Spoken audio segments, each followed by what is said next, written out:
Her son yanked the cane from her hands. "Use your legs or stay down," he said. Clara Reynolds, 78, didn't argue. She stood. By noon, she had walked into her lawyer's office. No cane, no hesitation. By dusk, the power of attorney was gone, the house deed retitled, and the will rewritten. She'd raised him to stand tall. He'd told her to stay down. Now, when he came knocking, the locks would answer first. "Before we begin, may I ask, where in this big, beautiful world are you listening from? It's always a quiet honor to know who's sharing this space. Drop it in the comments and don't forget to subscribe." The sketchpad slipped from Maggie's fingers and landed in the grass with a soft thud, pages fluttering like startled wings. Clara saw it go, felt the instinct to bend and retrieve it, even before Maggie moved. Her fingers reached out, her knees ached, but still, she leaned. She was halfway down, the bones in her hips catching like old hinges, when Darren's shadow cut across her path. "Jesus, Mom," he said, snatching the cane from where it stood propped against the porch rail. "Use your legs or stay down." He tossed it to the steps, not hard, but not gently either. The cane hit the wood and rolled sideways until it thudded into the lattice. Maggie froze beside the hydrangeas, her mouth parted just slightly. The sun caught the corner of her eye, but she didn't blink. Clara's hand trembled, not with shock, with balance. She reached for the porch railing instead, pulled herself up in one long, slow motion, like a tide refusing to recede. She didn't look at Darren, didn't look at the cane, only at Maggie, whose fingers had tightened around the edge of the sketchpad, now returned to her chest like a held breath. From the kitchen window, Brenda watched. A cup of tea in hand, her smile tight and unmoving, like it had been drawn on. No one said another word. Clara returned to her bedroom and closed the door behind her with the kind of silence that rings louder than slammed things. The air smelled faintly of cedar and liniment, the perfume of aging, uninvited and unashamed. She sat on the edge of her bed, one hand reaching beneath it until her fingers found the smooth handle of the old cedar box her husband had carved in 78, a wedding gift, though they hadn't called it that. "To hold what matters when nothing else does," Ben had said. She pulled it into her lap. The latch stuck for a moment, swollen from time and summers without air conditioning. Then it gave.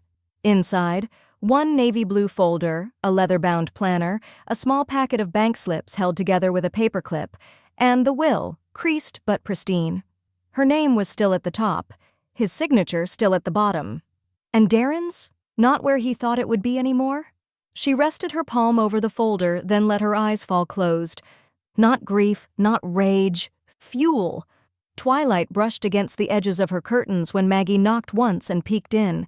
She held Clara's phone, its charging cord trailing like a tail behind her. "Want me to plug this in?" she asked, trying to sound casual. "It's almost dead." Clara turned slightly in her chair. "No," she said. "I'm charging something else." Maggie paused in the doorway. There was something in her grandmother's voice, low, solid, unfinished, that made her step back and nod without understanding. She didn't need to understand. Not yet. She would. Down the hall, Darren was already back on the couch, flipping channels like he was trying to fast forward through time. Brenda sat beside him, legs crossed perfectly, her voice low and syrupy. A rerun of a home renovation show buzzed in the background. "We could do something like that with her kitchen," she murmured. "Once we're ready, after." Neither of them heard the bedroom door click shut again. Neither of them saw the cedar box return to its place, unburied, but no longer dormant. And outside, in the fading light, the cane still lay where it had been thrown. Not forgotten, not needed, just waiting. The manila folder didn't look like much. Clara kept it tucked in the crook of her arm as she climbed the brick steps outside Joanne Bright's law office. No escort, no cane, just the folder.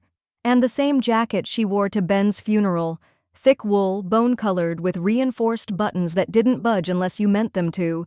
The receptionist barely looked up when she walked in, but Joanne stepped out of her office before Clara could sit. "You brought it?" she asked, eyes flicking to the folder like it held something live. Clara nodded once. "Everything you asked for." Joanne's office smelled like eucalyptus and ink. No clutter, just a sleek desk, 2 chairs, and a framed certificate from Tulane Law above a filing cabinet that never jammed. Clara placed the folder on the desk and sat down. Inside, the original deed to the house, her husband's will, notarized, certified, and a spreadsheet in Clara's meticulous hand listing assets, pensions, account numbers. It was dated 3 weeks prior. Joanne flipped through slowly, mouth tightening at the edges. "You ready to rewrite everything?" she asked. Clara didn't blink. "I'm ready to stop waiting." Joanne leaned back in her chair. "Okay, then Darren's name comes off as executor and sole heir. We'll start with that." Her fingers moved across the keyboard in smooth, deliberate strokes. With every click, something that had once been assumed was formally dissolved. "Do you want to restructure your healthcare directive as well?" she asked, pulling up a second document. "Yes." Clara's voice didn't waver. "Name Maggie, full authority, health and finance."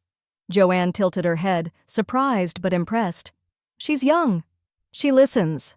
Joanne clicked again. "Then let's put that in writing." Outside the window, a squirrel skittered across the rooftop. Sunlight caught the edge of the desk, bouncing off the rim of Clara's glasses. She didn't move. She watched Joanne prepare a new power of attorney form and initial next to each field herself before passing it across. Clara signed each line with a pen that glided. Not a signature, a redirection. When everything was typed, notarized, and saved to 2 backup drives, Joanne slid the folder back to Clara. "It's done." Clara placed her hand on top of it. "Quiet revenge is harder," Joanne said, "but it lasts longer." Clara didn't smile. "So do bruises you don't see." Later that afternoon, Clara stood on her front porch in the fading light, the file back in her hands, now with updated versions tucked behind the originals. She'd just set the key in the lock when she heard footsteps from next door. Reggie Owens, denim jacket, ball cap, hands in his pockets, nodded once in greeting. "Afternoon, Ms. Jennings?" "Reggie?" "I saw what happened the other day," he said. "That boy, Darren, grabbing your cane like that. Thought about coming over." Clara's hand paused on the doorknob. "But you didn't. Didn't think you needed help," he said. "Didn't think you wanted an audience either." He looked toward the porch step where the cane had rolled and said without apology, "But if you need a statement, if anyone ever asks, I saw what I saw." Clara turned to him fully now. "Would you put it in writing?" Reggie nodded. "I would." She stepped back and held the door open. "Then come in. I'll get you a pen." Inside the house, the air smelled faintly of wood polish and something fresh, lavender maybe, or rosemary, the scent of things being restored, not masked. Reggie sat at the table, pen poised. Clara placed a blank page in front of him and retrieved a second folder from the drawer.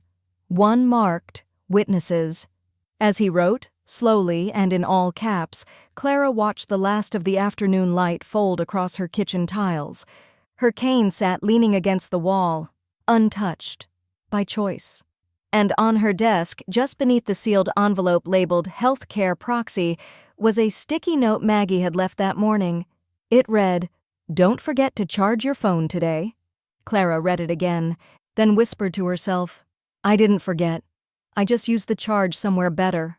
The envelope came with a Kentucky postmark and no return address, but the handwriting was unmistakably Pauline's. Upright, narrow, like someone still writing checks on Sundays. Clara opened it with the edge of her thumbnail, sliding out a single sheet folded in half. Her late husband's sister didn't waste space. The note read, "Darren called. Asked about the Boyle County acreage. Wanted to know who gets it when you go. I told him he ought to be more careful with how he frames his future. Hope you've got it tied down. No greeting, no closing, just the facts." Clara folded it again and set it beside her tea. Her hands didn't shake. Her mouth didn't move. But something in her spine locked upright, not rigid, just resolved. The deed addendum was in the back of her linen closet, behind the flannel sheets she didn't use anymore and the shoebox of Ben's old cufflinks. She'd forgotten how sharp his signature looked next to hers. Same pen, same day, different expectations. Clara ran her fingers over the embossed notary stamp. Power to reassign. Sole surviving spouse. She slipped it into the blue folder marked Land, BC, and called Joanne before the kettle finished boiling. Joanne didn't hesitate. We'll reassign the parcel into a conservation easement, lock it down in perpetuity. Maggie will steward it, Clara said. She's underage. She'll age. Joanne paused, then clicked something on her keyboard. That's enough for designation. She'll need to take a brief training for custodial oversight. Wildlife easements require a named contact. She keeps a log of squirrel sightings in her sketchbook, Clara said. I think she'll manage.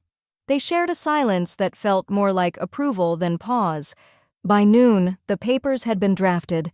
By 3, filed. 22 acres of pasture land, wooded borders, and 1 collapsing barn, preserved.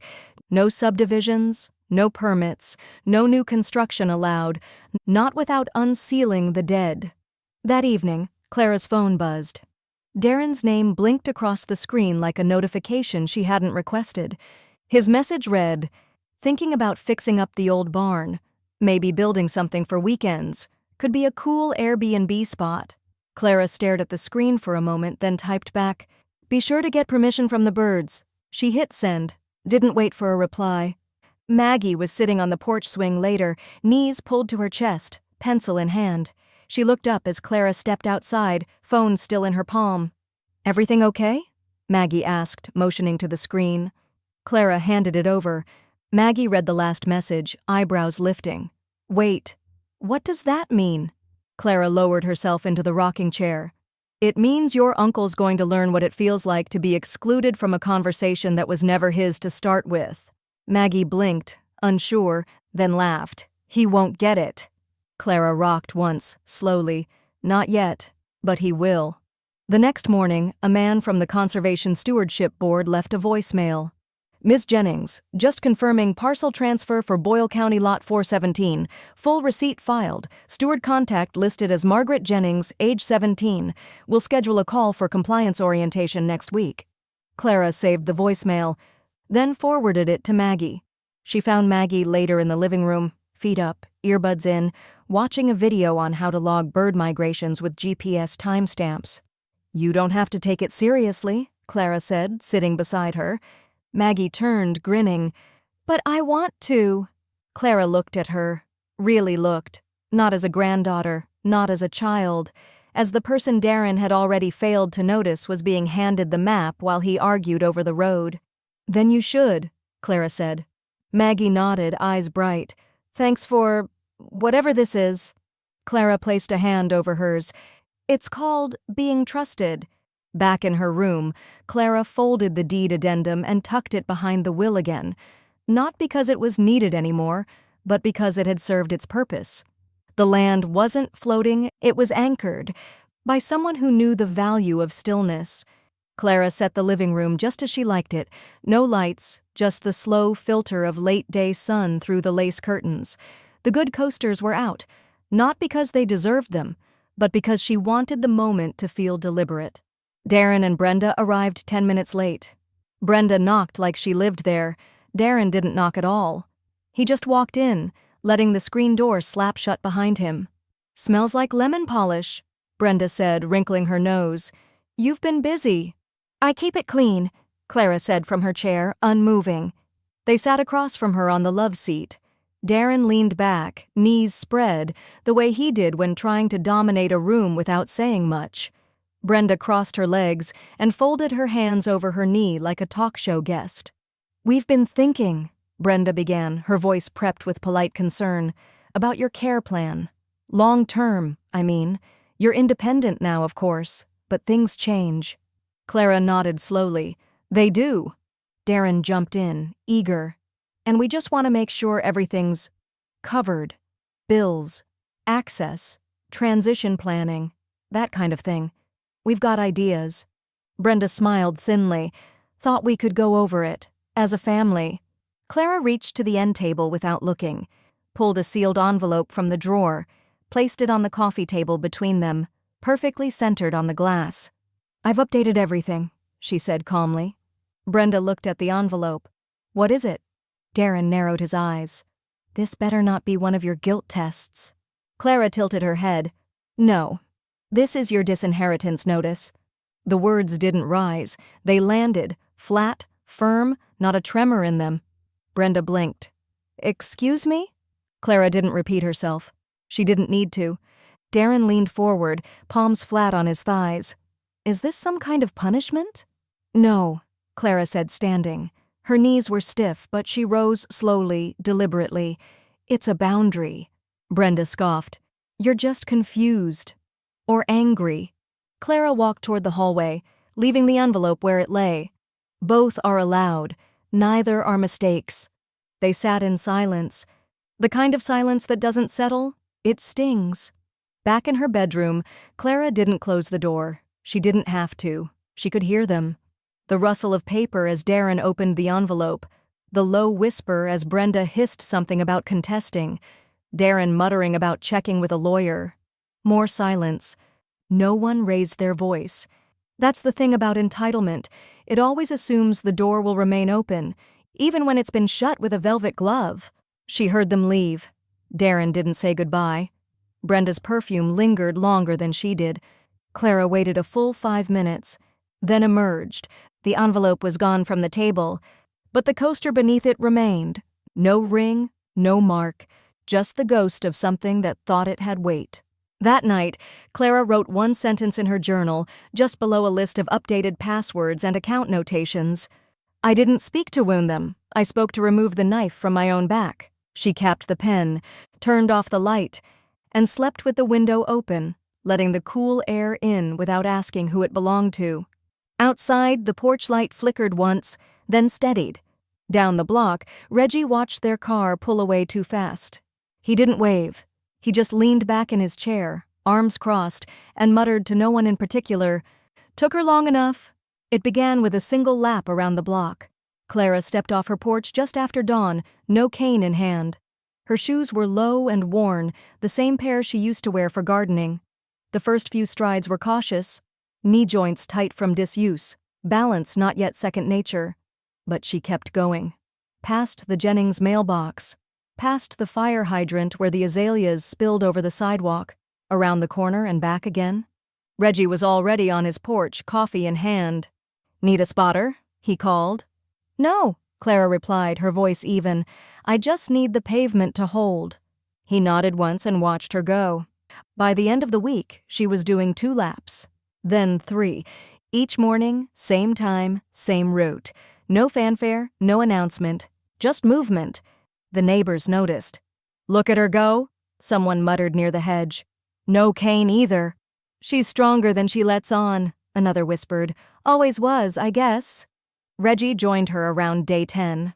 Didn't say much, just walked beside her, step for step, in silence broken only by the sound of their feet brushing sidewalk grit and the occasional cardinal bursting from a bush. They made a habit of it. At Joanne's office, Clara sat straighter in the chair than she had in weeks.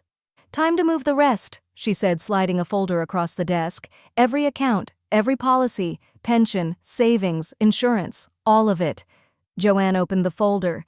"You're ready to finalize the irrevocable trust?"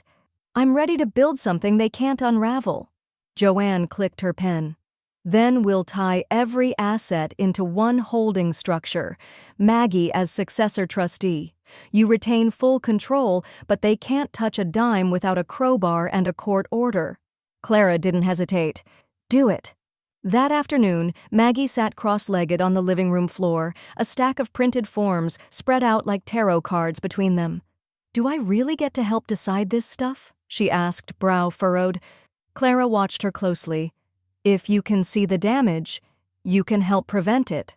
Maggie looked down at the page labeled Successor Responsibilities, then back up. "I want to help, but I don't want to be part of whatever this war is." Clara nodded. "It's not a war. It's an excavation. I'm not fighting them. I'm digging out what's mine." Maggie didn't speak again. She just kept reading. Darren tried next. An email, short and sharp.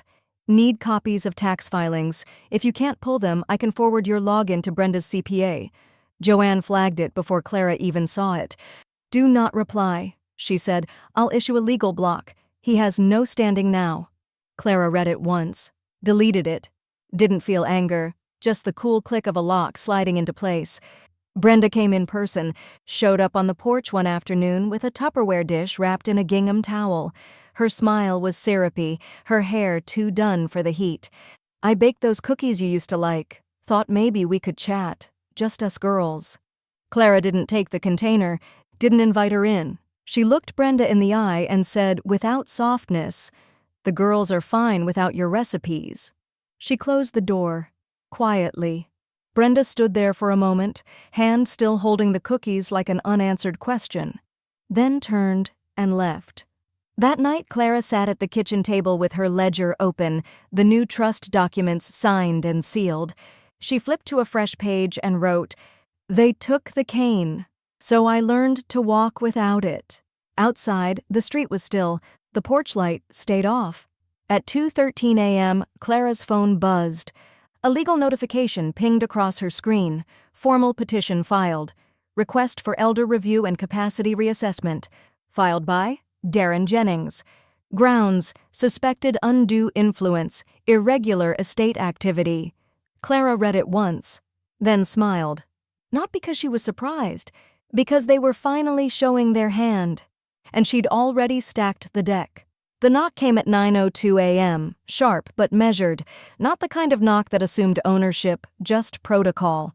Clara was already seated in her armchair, the Lexington ledger folded neatly in her lap, a half-completed Sudoku puzzle beside it, a pot of Earl Grey steeped on the kitchen counter, and a pale pink ceramic cup sat cooling on the end table, half full.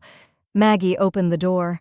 A woman in her early 50s stepped inside. Crisp navy blazer, clipboard in one hand, polite smile not quite reaching her eyes. Her name tag read, Dr. Noreen Ellis, State Psychological Evaluations, Civil Probate Division. "I'm here for Miss Clara Jennings." Clara didn't rise, didn't smile. "You found her," she said, voice calm as lake water. Dr. Ellis took the armchair across from her, nodding once. "This is just a standard capacity assessment, nothing invasive, a few questions. Some observation." Clara gestured to the folder already resting on the coffee table between them. "Then you'll want that." Ellis opened it and paused. Inside, a chronological medication log, blood pressure chart, calendar notes, recent lab results, and 3 months' worth of bank statements annotated by hand. Each margin carried Clara's initials. Each entry had a timestamp. The doctor flipped through the first 3 pages and looked up, clearly recalibrating. "You prepared this?" "I live this," Clara replied, her voice neither defensive nor humble. "Prepared it second." Dr. Ellis began slowly. Orientation questions, short-term memory checks, judgment scenarios. "What would you do if your sink overflowed?" "Turn off the valve, lay towels, and call the plumber, not my son." Dr. Ellis smiled despite herself. "Humor is intact." "It's not humor," Clara replied. "It's priority sorting." Midway through the visit, Maggie returned with 2 glasses of water and handed Dr. Ellis a tablet. "Gran sets all her own reminders," she explained, swiping open Clara's digital calendar. "I just help enter them when she's stiff or tired, but she checks them every night." Clara tapped the screen. Hydration, grocery pickup, cholesterol reminders, property tax deadlines, all in here. Dr. Ellis leaned closer. Every entry had a custom alert, color-coded, synced to her email. "And this morning's note?" she asked. Clara leaned forward, tapping again. "Don't let people who sat down early question why you're still standing." Dr. Ellis blinked. "That's not bad." "I write one each morning," Clara said, voice unflinching. "I don't need scripture. I need reminders." After 45 minutes, Dr. Ellis closed the folder. "No signs of diminished capacity," she said, soft but firm. "Cognitively lucid, well-organized, financially autonomous, medically self-regulated." She stood and extended a hand. Clara rose slowly, no hesitation in her joints. "Just age, managed without apology." "Thank you for your time," Dr. Ellis added. Clara held her gaze. "It's not your fault they thought paper was stronger than will." The evaluator left without another word, but she left slower than she came. By noon, Darren's attorney filed a motion to delay, claimed conflicting data and pending clarification. Joanne filed a reply before the ink was dry. Motion to deny. Evaluation complete, doctor certified, no medical concern. The judge's response came the next morning. Denied. Case to proceed, no continuance.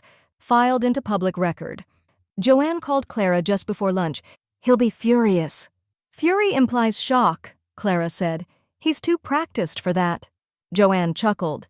Still, I haven't seen a judge dismiss a petition that fast since a grandkid tried to claim their Nana was legally blind because she stopped sewing. Clara didn't laugh, but her voice warmed. Thank you. No need. The paper did the talking. Clara closed her eyes for a moment. Let's keep it talking. That evening, Maggie made soup. The house smelled of garlic and thyme and the satisfaction of records held. Clara took her bowl to the sunroom, sat where the light tilted in from the west, and watched the shadows shift along the porch where her cane used to lean. She didn't need the cane now. She didn't even need the sun, just proof that her name still carried the weight it always had. Only now, without argument. And somewhere across town, Darren sat at a screen watching a PDF labeled Capacity Evaluation, Clara Jennings, Approved. The cursor hovered over the page, but no version of him could undo the ink already dry. The printer gave a soft whir as the first sheet slid out, Darren's text from last Christmas. You're lucky we even come around. Don't make it harder. Clara pressed the next button. Then the one from Brenda, dated just weeks later after Clara had declined their offer to take over the bills. This stubbornness is exactly what lands people in facilities. You're not thinking straight. She didn't flinch as the pages fed one by one into the output tray. Blue ink on white paper, each line framed in its own quiet cruelty. Each word sent under the assumption that it would be forgotten or deleted, that Clara would be too confused to care, or too proud to save. But pride had nothing to do with it. Preservation did. Maggie helped sort them, her fingers moving carefully, chronologically. Here's the one where he calls you a liability, and this one, she paused, frowning, where she says, we're not trying to replace you, just make the hard calls before your memory goes. Clara glanced over. Put that near the one where I paid off their second car loan. They worked in silence for a while, broken only by the shuffle of paper and the occasional muttered curse from Maggie when a message hit too hard. When they finished, the stack was 2 inches thick. Maggie looked up. What do we call this? Clara clipped the stack together and slid it into a folder labeled Miscellaneous Legal Preparedness. Insurance, she said. Joanne didn't ask for theatrics when Clara handed over the folder. She flipped through the pages at her desk, her red pen pausing to underline dates, highlight tone. Well, she said eventually, if they ever try to challenge your state of mind again, we'll drop this in discovery. Clara nodded. No need to use it unless they force us. Joanne smiled thinly. Consider it filed, quietly, but irrevocably. She slid the folder into the firm's estate archive drawer marked Jennings, Clara, Confidential Supplement. It clicked shut with a sound that felt like armor being fastened. Reggie knocked just after dinner. He didn't bring a casserole, just a folded envelope in his hand. I wrote up what I saw, he said, handing it over. The cane incident. The way Darren speaks to you when he thinks no one's looking. Notes from that time Brenda cornered you outside the church and said you weren't pulling your weight anymore. I remember it all. Clara read the first few lines. I appreciate it, she said. More than you know. He cleared his throat. I don't like getting in people's family business, but that didn't feel like family. That felt like planning a robbery with better manners. Clara looked up at him. Would you be willing to testify if needed? I'd do more than that, Reggie said. I'd stand beside you. 2 days later, Darren's college friend, someone Clara barely remembered, called her out of the blue. He tried for a gentle tone, the kind people think earns them moral credit. I don't want to meddle, Mrs. Jennings, he began, but Darren's been under a lot of stress. The pressure of your estate, the house, the family dynamics, it's just a lot. Maybe if you could show a little grace? Clara cut him off, her voice smooth as a blade. So was I, while raising him. There was silence on the other end. She didn't fill it. She just ended the call. That evening, Maggie came into the kitchen as Clara rinsed tea mugs. "You okay?" she asked. Clara didn't look up. "Do I seem like I'm not?" "No, but that's the part I'm learning to ask about." Clara smiled at that, then set the last mug in the drying rack. "Being silent isn't the same as being uncertain. I stayed quiet because I knew how long the reckoning would take." She dried her hands. "But I'm not quiet anymore." At the far end of the counter, a manila envelope waited, addressed to Clara's financial advisor. Inside, a full copy of the trust, the healthcare proxy, and the capacity assessment. And now, the timeline. Not for battle, for proof. Outside, the porch light stayed off, but Reggie's was on next door. And down the street, Darren stared at a court summons for an evidentiary review. He wouldn't be able to bluff this one, because this time the evidence had a pulse, and her silence had become a shield. The notary's pen hovered for only a second before sealing the page with a final stroke of blue ink. The document sat between them on the oak table, anchored by a brass paperweight shaped like an acorn. It read, "Transfer of contingent beneficiary. Property title, 113 Hartwell Lane. Beneficiary, Margaret Maggie Jennings." Joanne tapped the page once. "Filed within the hour. If anything happens to you, it's hers. Immediately. No probate, no delay." Clara nodded. Good. The weight in her chest didn't lift, but it moved, shifted to somewhere she could carry it. Maggie sat to the side, her hands in her lap, unsure whether to celebrate or apologize. At the bank, Clara was already waiting in the corner chair with her ID and trust papers laid out before the manager had finished his coffee. She opened a custodial account for Maggie, initial deposit logged, auto transfer set monthly. "Purpose of account?" the manager asked, not looking up. Clara leaned slightly forward. "To give someone a start I never got." The man glanced up at that, but she didn't elaborate. She was done doing other people's work for them. That night, the front porch smelled faintly of jasmine. Maggie sat curled in the porch swing, the custodial account pamphlet open in her lap. "You're sure about this?" she asked, not looking up.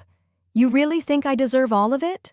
Clara looked out toward the darkened end of the street, the one that used to hold hope and now mostly held indifference. "I've already paid for what I didn't deserve," she said softly. "You don't have to earn what was never offered to me." Maggie was quiet for a long moment, then whispered, "Okay." Not with certainty, but with something deeper, trust.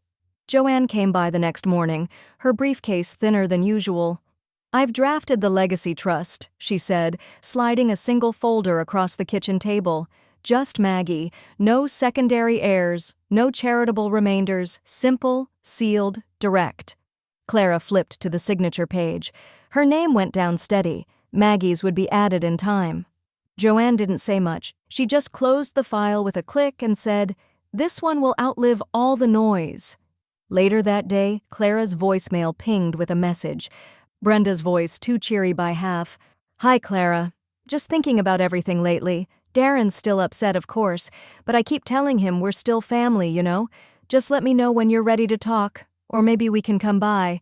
I'll bring those lemon cookies you like." Clara listened to the whole thing. Once, then deleted it. No reply, no more wasted lemon cookies.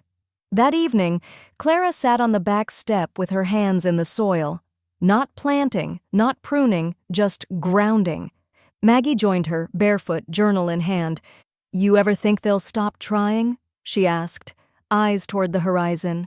Clara wiped her hands on a towel and leaned back. "No, but that's why we built this to last." Maggie flipped open the journal. Inside, notes about tree rings, inheritance laws, quotes she hadn't attributed. She hesitated. "What if someday I forget how it got built?" Clara's hand rested gently on hers. "Then remember this. Your name was the first one I added that wasn't a correction. It was a decision." Later, as the porch light came on, a small envelope slid through the front mail slot. No return address, just typed initials in the corner. DJ to Clara didn't pick it up. She didn't have to. She simply bent down, placed her foot over it gently, and looked to Maggie, who stood in the doorway. "What now?" Maggie asked. Clara straightened slowly. "Now we don't check for storms. We check the locks." The envelope remained there, untouched. and behind it, the deed to a future built brick by brick, without apology. The final trust packet arrived in a sealed navy envelope, hand-delivered by courier just after noon. Clara didn't open it right away. She let it sit on the table beneath the kitchen window, beside a half-peeled orange and the folded remains of yesterday's Lexington ledger. When she finally slid a letter opener beneath the flap, the weight of what was inside didn't surprise her. It only confirmed what she already knew. The house, the pension, the insurance policies, and every dollar left from 47 years of shared work had all been moved into one name, hers, and after her, only one other, Maggie. Joanne came by that afternoon to go over the final execution summary. No coffee this time, just legal precision wrapped in quiet finality. "Every asset is now protected under the binding trust," she said, flipping the folder open. "Revocable up to your death, irrevocable after. Darren and Brenda are removed completely. No successors, no fallback clauses. This doesn't bend." Clara traced the bold letters that read, "Successor trustee, Margaret Jennings. Alternate trustee, Grace Sullivan." She didn't ask for reassurance. She signed the final confirmation page, date aligned to the left, then closed the folder as if sealing something that had waited too long to be named. "It's done?" Joanne said. "No," Clara replied. "It's free." The next morning, Clara mailed a letter to the editor of the Bluegrass Senior Review. No stamp needed. She'd been a contributing member since 2006. The title was short, deliberate. "To those who mistook my legs for weakness." It wasn't an exposé. It wasn't a takedown. It was a quiet manifesto. "I walked slower because I carried more. I didn't fall behind. I just stopped letting others dictate the pace. Inheritance is not a birthright. It's a measure of presence. And if you were only standing nearby to wait your turn, then you were never really standing with me." Within days, the letter found its way through the network of local garden clubs, book circles, and church bulletin boards. Clara didn't track its path. She didn't need to. She saw it in the way the checker at the grocery store paused before bagging her apples, in how the woman from 3 doors down waved a little longer than usual, in how the mailman smiled, not politely, but in recognition.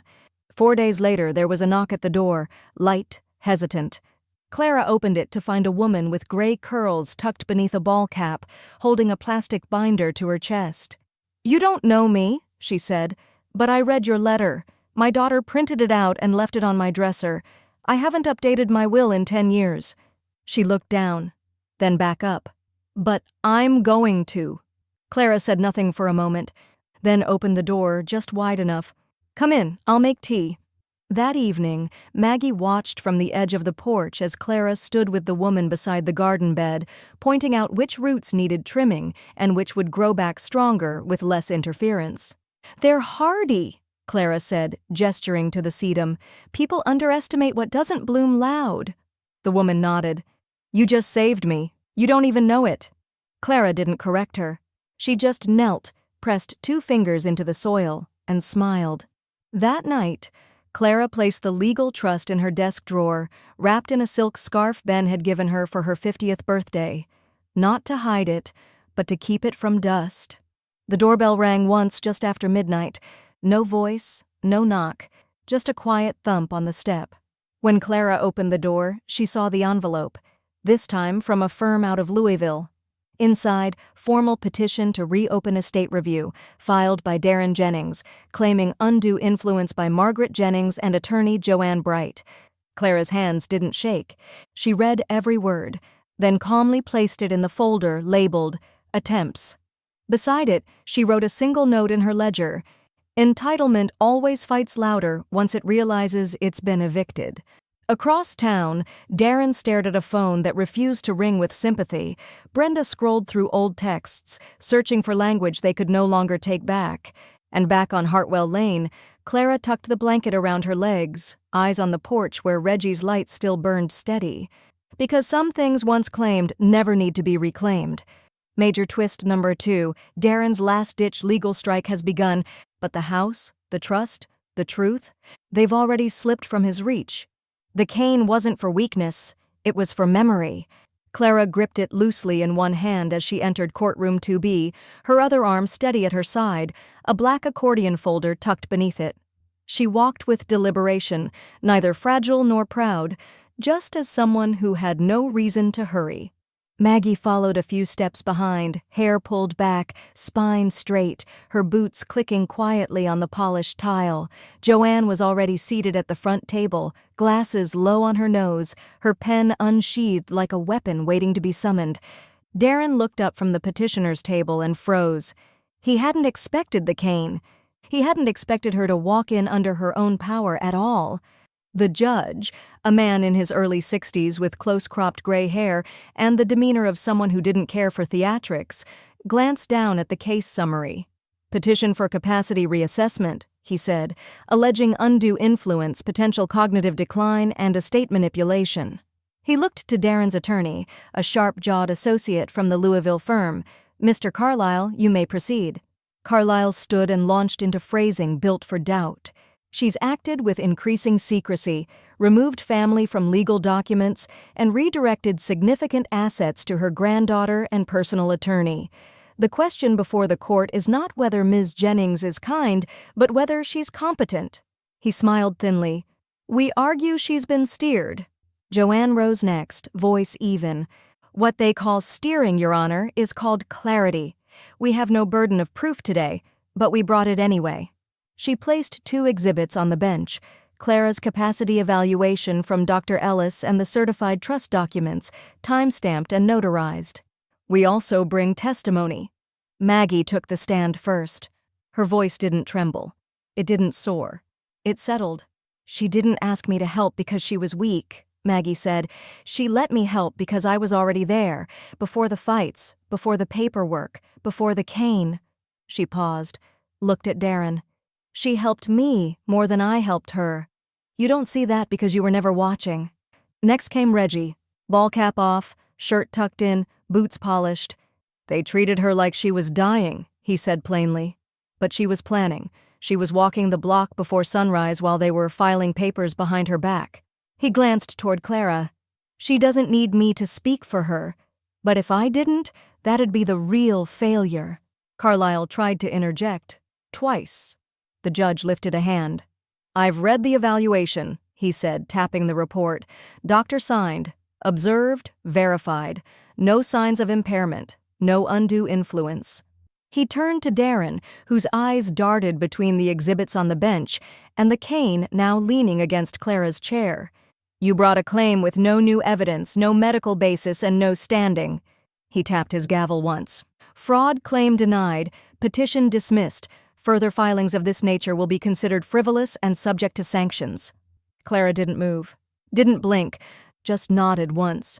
It was the only punctuation she needed. Outside, the spring air was warm against the courthouse steps. Clara didn't speak as they descended, Maggie beside her, Joanne a step behind, Reggie trailing loosely with his hands in his coat pockets. At the curb, a small breeze tugged at the edge of her sleeve. Clara adjusted her grip on the cane. It didn't hurt to hold it, but it didn't help either. "I brought this," she said softly, "so they'd remember what they threw away." Maggie looked at her. "Are you keeping it?" Clara turned to the trash bin at the corner of the sidewalk. She let the cane fall in gently. "No," she said. "I'm done carrying symbols for people who never learned what they meant." Back home, Clara placed the court ruling inside the same silk-lined drawer that held her final trust. Then she lit a lavender candle and sat in the sunroom with a book, knees folded, hands at rest. Across town, Darren checked his inbox for an apology that would never come. Brenda stared at the porch light that had once stayed on for them and realized it was never a beacon, it was a boundary. And on Hartwell Lane, the trash had been picked up by evening. The cane was gone, but Clara was still standing. Maggie wore the ring on a chain now, tucked just beneath the collar of her t-shirt, where it lay against her skin like something both sacred and weightless. She didn't fidget with it, didn't flash it. Most days, no one even knew it was there. But Clara did. She saw it when Maggie bent forward to fill the kettle, when the chain dipped into view as she watered the porch ferns. It glinted quietly, like a secret kept for the right reasons. They were sorting through old postcards one afternoon, Clara in her armchair, Maggie on the rug at her feet, when Maggie's fingers touched the ring and hesitated. "Can I ask you something?" she said, not looking up. Clara set down the postcard. "Always." "When did you stop wearing it?" Clara's hand moved instinctively to the place on her finger that had once carried its imprint. It wasn't a wince. It was something deeper. A muscle memory. "I took it off the night Darren said, 'Use your legs or stay down.'" Maggie looked up, startled. "I wore it for 48 years, Clara continued. "Through arthritis, through grief, through winters that lasted too long. But I wasn't going to let it sit on the same hand that had to catch a railing just to stand up in front of my son." The silence that followed wasn't fragile. It was sturdy. Maggie touched the ring again. "Do you want me to return it, if things change?" Clara shook her head, slow and sure. "If they ever ask about it," she said, "just tell them you buried it in something that grew." Maggie smiled, small but real. "I already did," she whispered. Joanne came by the next morning, no suit, no briefcase, just a laptop and a thermos of mint tea. They sat in the kitchen while the morning light curved through the blinds, painting soft stripes across the paperwork between them. "I've filed the final estate updates with the Secretary of State," Joanne said, clicking through the confirmation screens. "It's all finalized, recorded, archived. If they try again, it won't stick." Clara sipped her tea, the heat warming the base of her palms. "It's not just for me anymore." "I know," Joanne said. "It's for whoever holds that ring." She didn't point. She didn't have to. That afternoon, a new voicemail arrived. Brenda's voice. Again. This time softer, practiced. "Clara, I just wanted to say I'm sorry for how all this went. I don't know how things got so twisted. We were only ever trying to help. Can we sit down? Just us. No agenda. No lawyers. I think you owe yourself that closure." Clara deleted it before it ended. She didn't need to listen for the hook. She already knew the script. At dusk, Maggie found her on the porch, trimming the last of the rose branches for drying. The voicemail came through. Maggie said, settling beside her. "I know. You're not going to answer?" Clara shook her head. "She doesn't want closure," she said. "She wants access. There's a difference." They sat in silence for a while. Somewhere a dog barked in the distance. Wind tugged gently at the hem of Clara's cardigan. "I think I'll get the ring resized," Maggie said suddenly. "Not right now, but someday. I want to wear it where it was meant to be." Clara didn't reply at first. Then softly, "When you do, let it mean something they can't trace back to me. Let it be yours, not inherited, earned." That night, Clara opened her cedar box for the last time. Inside, 2 letters, a small velvet pouch, and a folded photo of Ben planting tomatoes in the backyard. She added a 3rd letter, unsigned, undated. Just a single line. "The things that matter are never lost. They're just passed forward." She sealed the box again, not as a vault, as a handoff. The next morning, a letter arrived from a paralegal in Louisville. New stationery, new signature, but the same message. "We believe a discussion may still be productive. Please advise." Clara read it once, then reached for the return envelope. She didn't add a letter. She didn't need to. She placed the brass ring box inside, empty, and sealed it shut. No note, no return address, just silence. And somewhere down the hall, Maggie slept with the chain still around her neck, still warm from being close to something that had always belonged. And this time, it wasn't walking away. It was staying put. The banquet hall wasn't grand, but it was polished. Neutral linens, soft uplighting, a podium wrapped in ivy, and folding chairs upgraded with velvet sashes that tried a little too hard to say honor.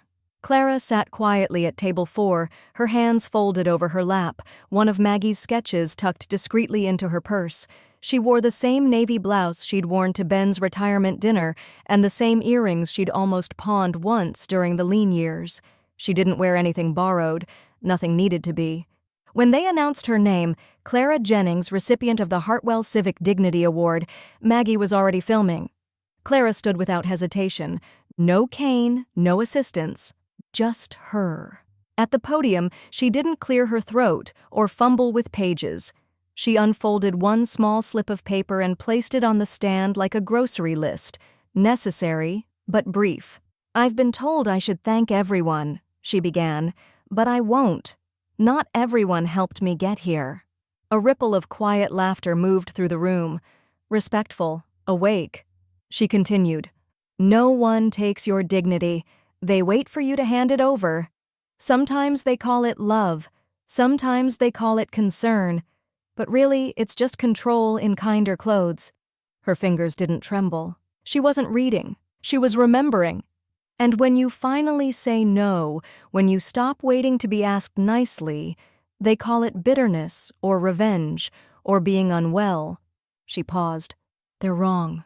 A beat of silence. Then, "I stood up because I was tired of kneeling in conversations that treated me like luggage. I'm not being carried anymore." A breath. A hush. Then the line that would circle through inboxes and group chats for weeks. This wasn't about taking something back. It was about building something forward. Applause started small, then surged. By the time she stepped off the stage, Maggie was already crying. Back home, Clara changed out of her blouse and into her house shoes. Maggie placed the award plaque, etched wood, gold-lettered, on the hallway console beside Ben's photo. The photo was old, slightly crooked in the frame, his sleeves rolled up, eyes half laughing, caught mid-rake in a backyard full of nothing special. Clara stood beside it, her fingers brushing the edge of the award. "You think he'd be proud?" Maggie asked softly. Reggie answered from the doorway. "He would have clapped the hardest." Clara turned slightly. "He saw this coming," she said. "He just didn't want me to face it alone." Reggie stepped farther in, tipping his cap toward the plaque. "Well, you didn't." Later that night, Maggie fell asleep on the sofa, one leg curled under her, the sketch pad slipping to the rug. The ring still rested beneath her collar, a heartbeat on a chain. Clara stood at the front door, hand on the switch. For 34 years she had left the porch light on. Not as welcome, as permission. She clicked it off. In the dark, the street looked different, not hostile, just filtered, like a place that knew she didn't owe it anything anymore. She turned back toward the house, toward the stillness that finally felt earned. And down the street, Brenda watched from the car. Engine off. Window cracked. She'd seen the photos online, heard about the speech. Someone had sent her the clip. She sat in silence, her phone screen still glowing, the half-typed message unsent. Because somewhere inside, she finally understood. This wasn't a phase. It was a perimeter, and she was already too far outside it. Inside, Clara folded the last of the laundry. She placed Maggie's sweatshirt on the arm of the couch and shut the dryer door with care, not finality. Not everything that ends has to slam shut. On the fridge, the magnet that once held takeout menus now held Maggie's latest drawing, a blooming vine wrapped around a pillar that looked suspiciously like the base of a porch. At the bottom, one line sketched in soft pencil. "You didn't teach me to stand back up. You taught me to stand without asking." Clara looked at it for a long time. Then she turned off the kitchen light and let the silence settle like something claimed. The envelope arrived folded in thirds, hand-addressed in a slant Clara recognized too well. No return address, just her name, in Darren's handwriting, slightly more careful than usual, as if pretending it hadn't already crossed a line.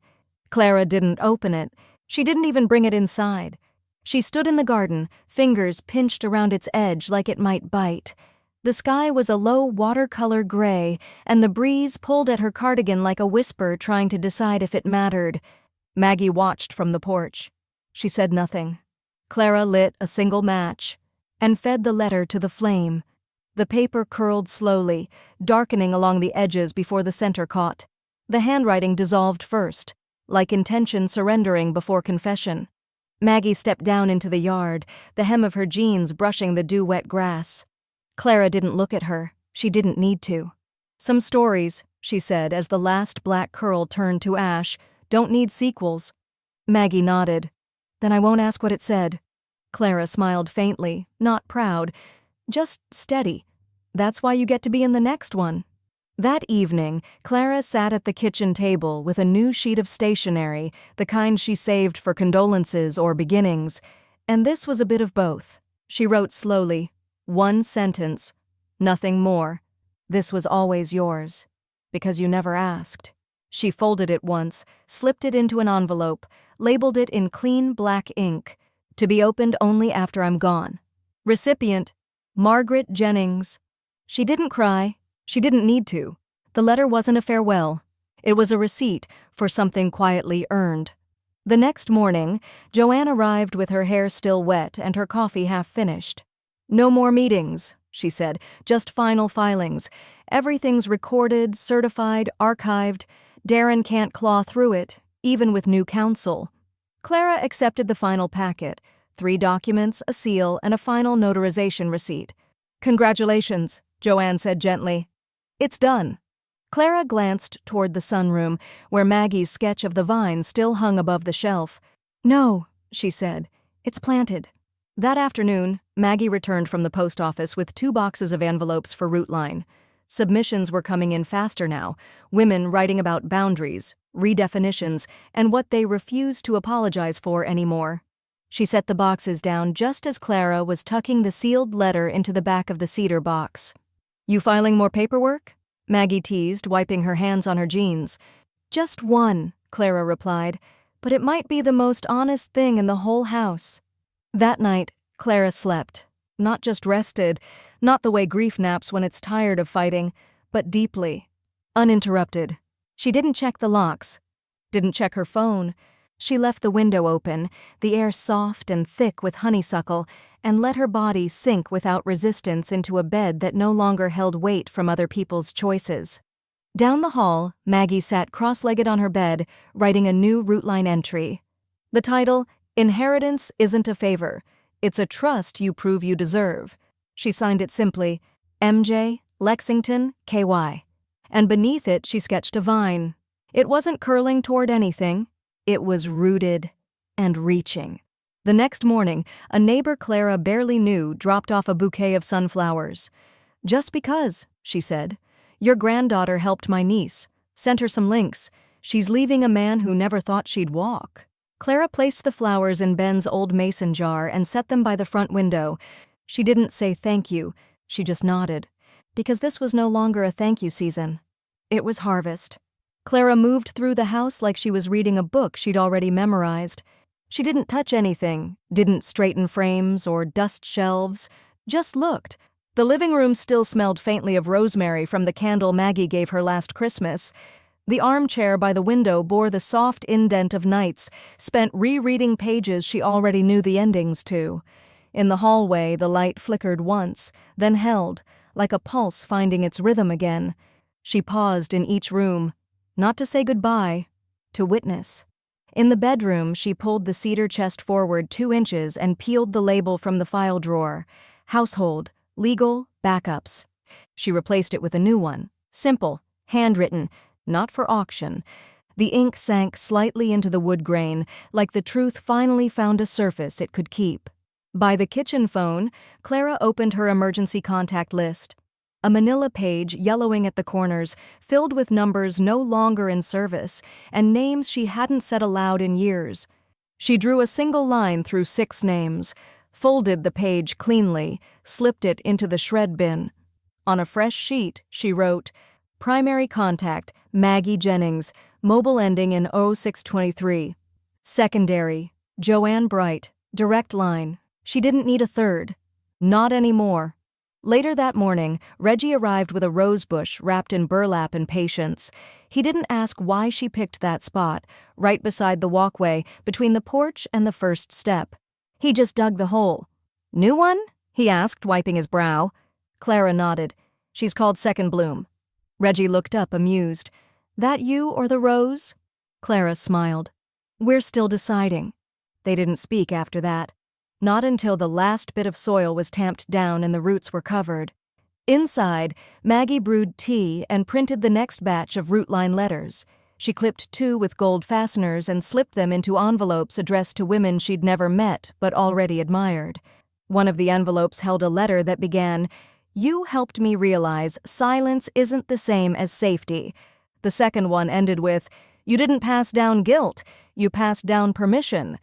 Maggie placed them near the door for tomorrow's mail, then opened the screen and stepped outside, watching Clara water the new bush. What kind is it again? She asked. Clara didn't look up. Second bloom. Maggie grinned. Sounds like a name for a band. Clara wiped her hands on her jeans. Then make it one, or a bakery, or a blog, or nothing at all. Just let it grow where people said nothing could. That evening, the sky leaned lavender over Hartwell Lane, and Clara sat on the porch with a mug of warm cider, Reggie's cap hanging from the corner of the railing. The breeze smelled faintly of cut grass and something sweeter, maybe the new rose already trying. Maggie sat at her feet, sketching the bush from below, trying to capture something that hadn't fully arrived yet. They didn't speak. They didn't need to. At 8:46 p.m., Clara's email pinged. The subject line read, "Talk? No name, no greeting, just that one word." She stared at it, didn't open it. Maggie glanced over from the couch. "You okay?" Clara clicked archive. "I'm not here to debate the perimeter," she said. "I'm here to prune it." She rose from the computer and returned to the porch, sat beside Maggie, hand on the sketchbook. "Add this," she said, pointing to the corner of the page. Maggie paused. "What?" Clara's voice was low, firm. "Draw the roots." Longer this time, more carefully phrased. She hovered over send, then closed the laptop. Because for the first time, really the first, she understood. This wasn't silence. This was structure, and it had no door left for her. The file was closed, but the future was still unfolding. Clara woke before the sun, the sky still holding its breath in pale navy. She moved through the house in her robe and slippers, the floor cool beneath her soles. No rush, no rituals, just the calm of a woman who had nothing left to prove and everything left to own. In the kitchen, she brewed her coffee slow and quiet, the percolator ticking softly like a clock that obeyed no one but heat and time. No cane leaned by the wall, not anymore. Her knees ached. Of course they did. But they held. She stepped out onto the porch with both hands curled around her mug, the steam rising against the chilled morning air. The wood creaked beneath her, familiar but unfailing. The rosebush Reggie had helped her plant stood proud and still below the railing, dewed, pink, and defiant. The street was silent. Even the wind had paused to listen. Maggie appeared in the doorway, a backpack slung over one shoulder, a folder tucked beneath her arm. "You're up early," Clara said without turning. "You too," Maggie replied. "But I figured you would be." Clara gestured toward the chair beside her. "You got 5 minutes before I tell you how to pack that folder better." Maggie sat down with a smile. "I already double-checked it. You'll forget something anyway. That's what texting is for." Clara nodded, half smiling. Then quietly, "You're walking away." Maggie turned toward her, serious now. "And you're still standing." They didn't cry. They didn't promise anything. They just hugged, once, long and real, the kind of embrace that didn't try to carry each other but met in balance. 10 minutes later, Maggie's car rolled out of the driveway. Clara watched it disappear around the curve of Hartwell Lane, where the light always hit first. Then she sat again. Alone, the coffee now warm instead of hot, the porch quiet, but not empty, because it was hers. Still breathing, still holding. Inside, the rooms waited without needing to be filled. The armchair bore her shape now, not Ben's. The kitchen held her spices, her order, her tea. The cedar chest stood untouched, but never unguarded. A house doesn't need permission to become a legacy. It just needs time, and someone unwilling to surrender it. By mid-morning, a single email landed in her inbox. No subject line, just a blank message. From Darren. She didn't open it, didn't even flinch. She clicked, "Mark as read," then stood up. She walked to the front steps and looked down at the brick. Clean, set, weathered, but never broken. And she smiled, because it didn't matter what he tried to reclaim now. The roots were already too deep, the walls too quiet for noise to shake loose. The file was closed. But the house? The house had stood, and it would keep standing. Final line, he took my cane, so I walked right past him and kept going.